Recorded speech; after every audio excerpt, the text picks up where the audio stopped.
there are some performers who have a funny persona. Lucille Ball has a funny persona. She's funny.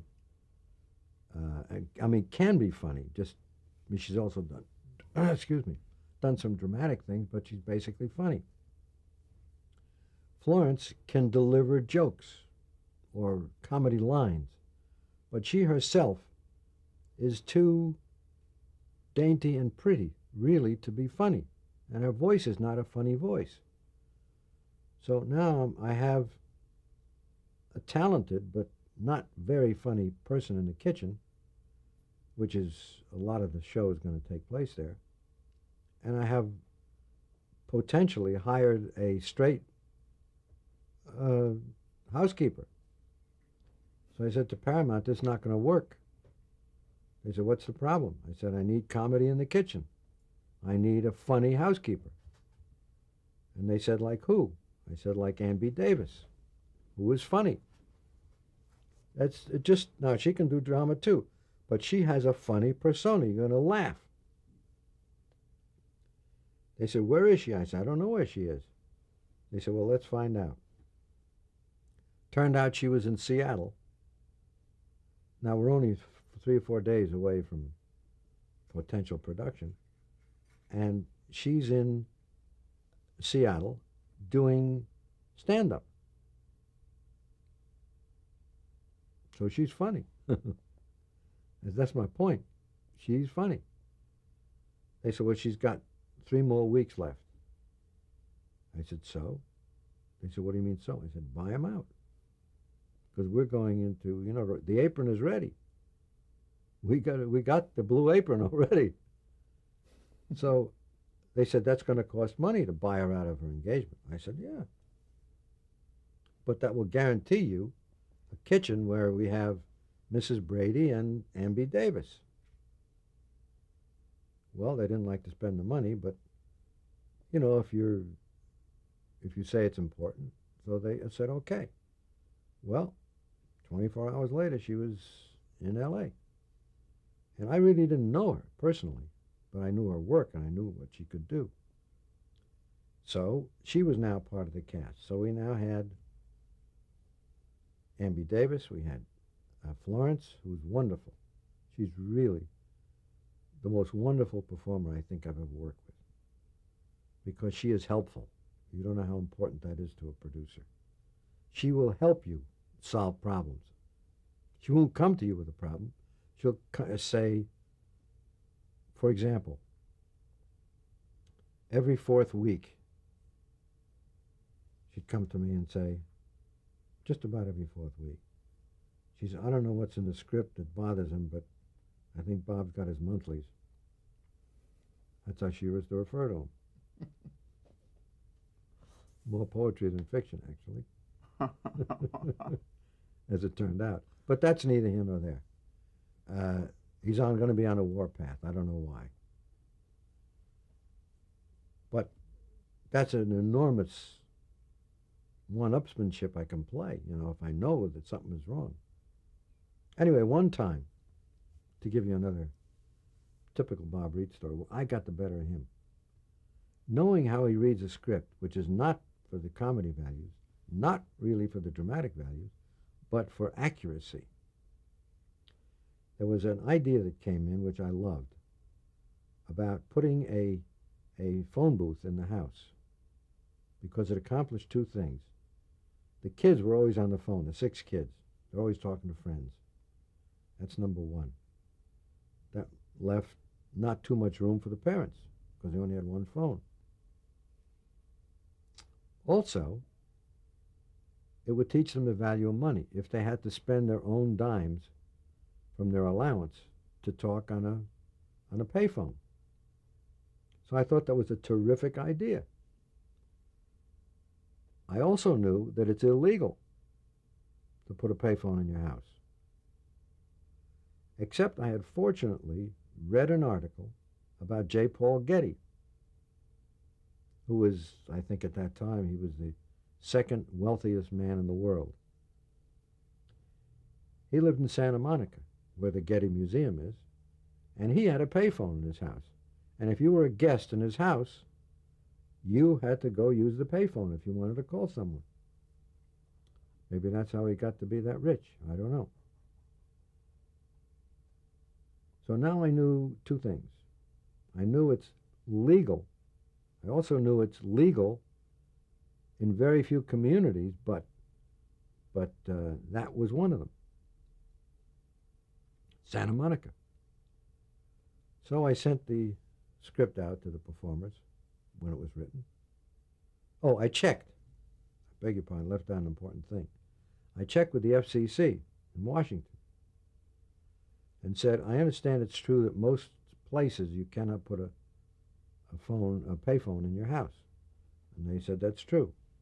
I said, I also know that there are certain limited areas where it's possible to put a payphone in your house. And this woman said, I'll have to check. So she came back and she said, yeah. Certain states have just certain communities where that's true. I said, is Santa Monica, California one of them? And she said, yes. I said, thank you very much. So I sent the script out. Next day I get a call. Bob Reed. Where does the Brady Bunch live? I said, California. He said, I know they live in California. He says, but where is our house? Whereabouts in California? Well, I know I was toying with him. I said, Southern California. He said, okay, I know it's Southern California. There's palm trees and stuff. Where in Southern California? I said, in the L.A. area. He said, where in the L.A. area? I said, in Santa Monica. He said, oh, hung up just like that. He thought he had me. But that's what he read scripts for, to find little things he could complain about logically. He never called up to say, this line isn't funny enough, this story doesn't have a Was he concerned with his character motivations? Oh, yes. Yes, I don't, I am too, so. But that was so funny. Him and his Encyclopedia Britannica. I could go on and on with those stories. So when did you eventually settle then on he and Florence at the head of the family and go with the blonde girls and the dark-haired boys? It was in 1968. So you put this group together and you went and you shot your pilot. Talk about the experience of shooting that pilot.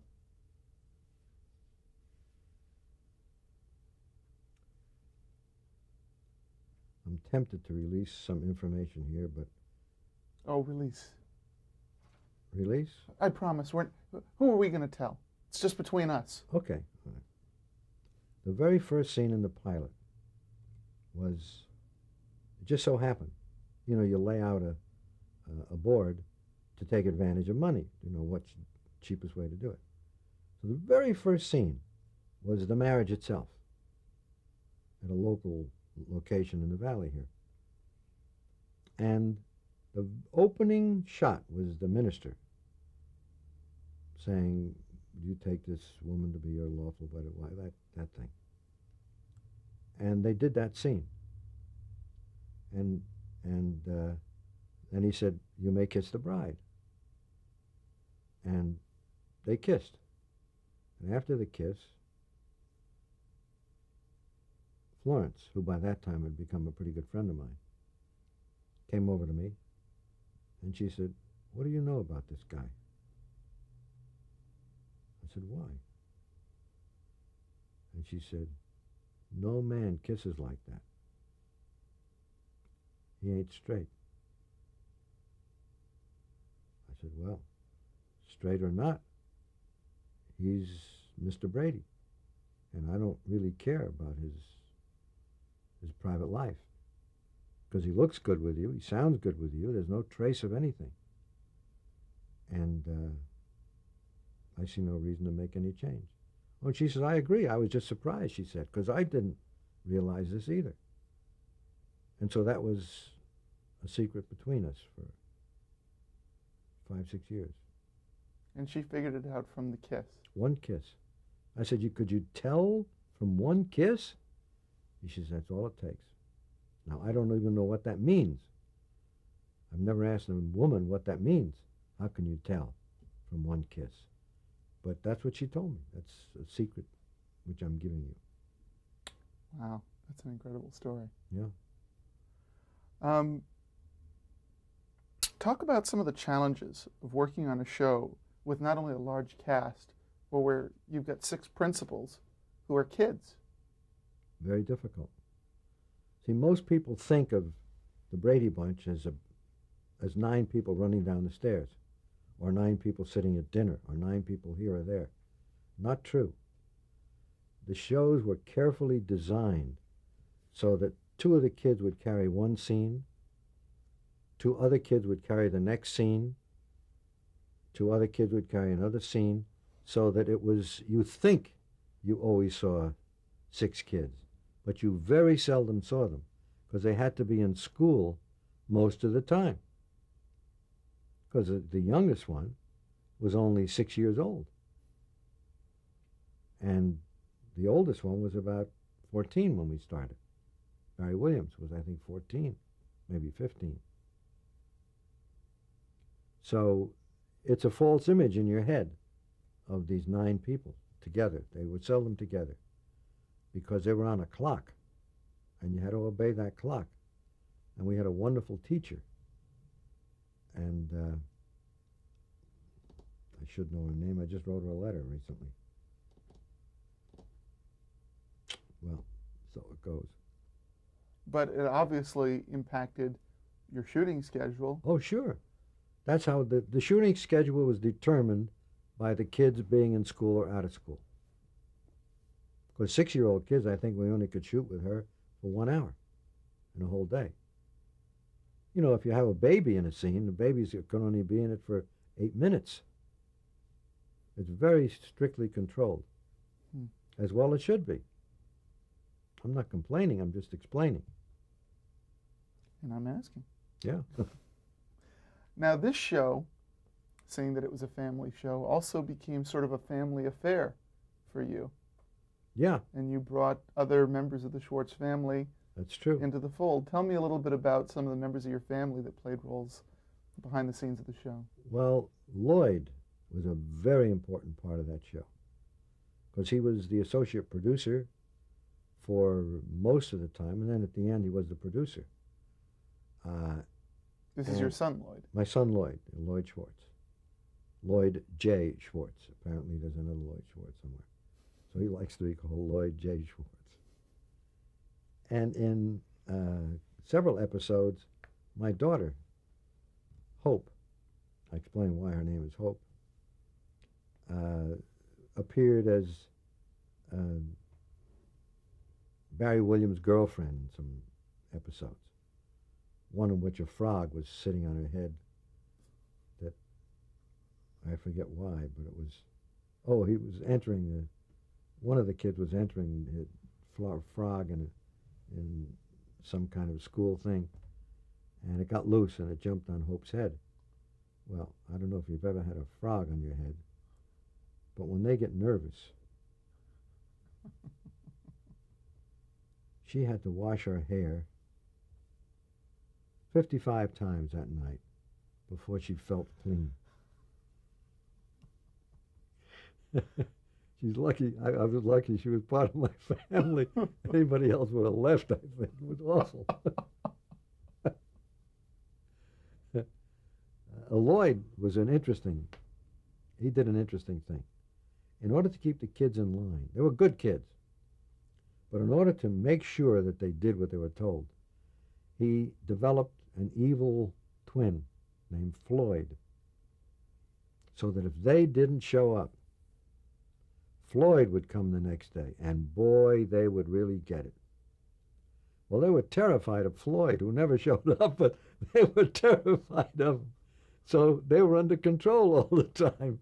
So it was a great invention. He's a very inventive. I've worked with him a lot, writing and producing, and he's a very bright, capable. He's He just finished a film that he directed and wrote and produced. Anyway, Now, were your brothers involved at all? no. They didn't do any. Oh, they might have written. No, they did write a couple of scripts. In fact, my brother Al contributed all my no's. I think it was my brother Al. Where Marcia's nose. She gets hit with the The football. Yeah. Yeah. All of these episodes are so emblazoned in your memory. It's fantastic because it's not that it's repetitive. We never repeated that, except in the movie. But, and Mother said, don't ever play ball in the house. It was just in one episode, but everybody knows that. So many of these things, again, it's the same with Gilligan's Island. They find their way into the cultural lexicon, and of course, Marcia becomes. Oh yes, that became a big thing. Marcia. I met several Marcias after that movie came out, and they were sick to death of everybody saying to them, Marcia. And even Marcia Clark objected, I think. She was the attorney in the... Now, music was an important part of the show. Yes. And at what point did you determine, like for Gilligan's Island, that you would use a theme song that would help to establish the premise of the show? Right up front. Opening day, opening minute. I had prepared the lyrics already. And then I worked with, not George Wilde this time, because he was busy doing something else. But I worked with a guy who did a lot of music for a lot of shows. Was this Frank Duvall? Frank Duvall, yeah. I'm sorry the name slipped my mind for a moment. I have a slippery mind, actually. Well-oiled and slippery. But it's slippery in a good way. So he was in charge of the music for the show, but he also helped you to compose this opening theme song. Right. It's funny, I just came across it here. Somebody wanted a copy, and I just came across it. A copy of it. Well, it doesn't matter. But music, I guess, being such a part of the culture at the time, especially for the kids, became, I think, increasingly important in the show. Oh, yeah. Then the kids went out on their own. For first, a different group sang it. And then the kids, it seemed to me, a more honest reflection of the show if the people in the show sang their own song. And the kids, except for Chris Knight, who has no vocal range, they sang, nobody knew because it was 6 kids. He just opened his mouth and closed his mouth at the right time. And the kids carried him, so it was, and then of course Florence was very helpful in getting them to sing it properly. Was the fact that Chris Knight, was that fact that he was unable to sing, did that lead you into that episode where he was looking for a... Where they were looking for a song for him because his voice was changing? Yeah. Was that the inspiration for that? Maybe so. I now forget. I don't really remember. Where did the idea come from to turn the kids into a pop group? Well, it just kind of happened. After they did their opening song, they sounded pretty good. So I talked to Paramount. Paramount said, hey, yeah, maybe we have something here. And before you know it, they were a pop group for a while there. They turned out a lot of songs. And we used some of them on the air. And they released a number of records that sold real well. Now, in 1972, the Brady Kids aired on ABC Saturday mornings. This was an animated version. Yes. Of the show. I think it's here somewhere. Yeah, it's up there on the wall. We'll get a shot of that later. Whose idea was it to spin this off and make this animated show based on your show? It was Filmation's idea. They came to me with this idea. And I said, well, I tell you what I would like, since it's animation and you can do what you want. I don't want to do any stories that we could have done or have done. I want it to be more imaginative. I want this to be like the secret world of kids. What's in their imagination. I want it to be very imaginative. And they said, fine, whatever you want. So, again, I had to get permission from Paramount because they own the copyright. And they had no trouble because they're going to make money. And two very nice guys, Norm and Lou, Lou Scheimer and Norm Prescott, ran Filmation. And they said that they would do as I said, but they didn't. They did some stories about school and the principal and this and that. And I said, that's not what we agreed to. I agreed to something else entirely.